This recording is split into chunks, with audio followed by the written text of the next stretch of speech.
Ever wonder why some people seem to get so much done in a day while others struggle to check off the simplest tasks? Well, it all comes down to productivity. But here's a twist. What exactly are we measuring when we talk about productivity? It's not just about ticking off a to-do list or finishing projects. The question we should be asking is, more productive of what? You see, productivity isn't a one-size-fits-all concept. It's a measure of how efficiently we can produce something. And that something varies from person to person, from task to task. It could be a report, a painting, a new business strategy, or even a well-cooked meal. And here comes another twist. Have you ever Googled productivity? You'd find that it's often synonymous with efficiency. But efficiency, too, is subjective. It's about doing things right, but what right means can differ widely. So when we strive to be productive, we need to ask ourselves, productive of what? What exactly are we aiming to accomplish? Now, let's delve into the human side of productivity. It's a common misconception that being productive means doing more, faster. But that's not really the case, especially for us humans. We're not assembly lines or computer programs. We're complex, creative beings with a range of capabilities and interests. So when we talk about productivity, it's essential to remember that it's not just about quantity, but also about quality.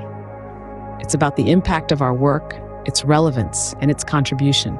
We might find that to be more productive in one area, we have to specialize to focus our energies and our time. But this specialization can sometimes lead to neglecting other areas of our life or work. It might make us less adaptable, less flexible. So what's the solution? Balance. It's about recognizing when it's time to shift our focus, to explore new areas, to learn new skills.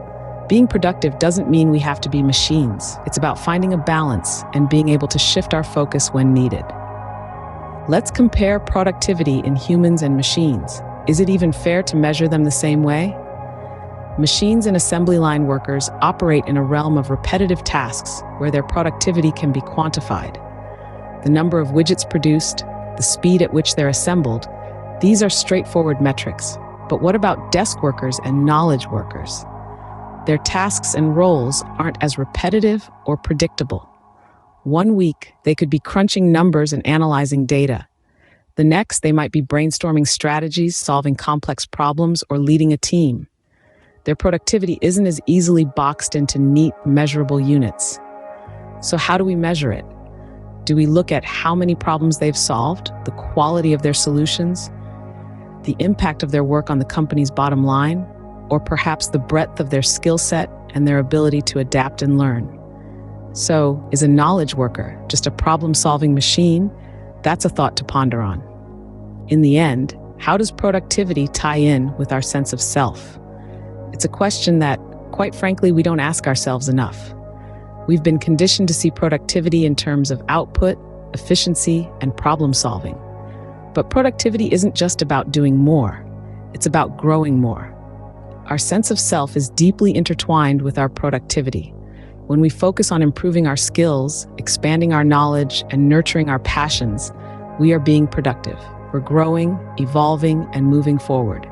So what does it mean to be productive? Is it about ticking off tasks on a to-do list? Or is it about personal development and growth? It's time we redefine productivity. It's time we stop comparing ourselves to machines and start focusing on what makes us uniquely human. Remember, productivity isn't just about doing more. It's about growing more. So next time you think about your productivity, ask yourself, what am I growing?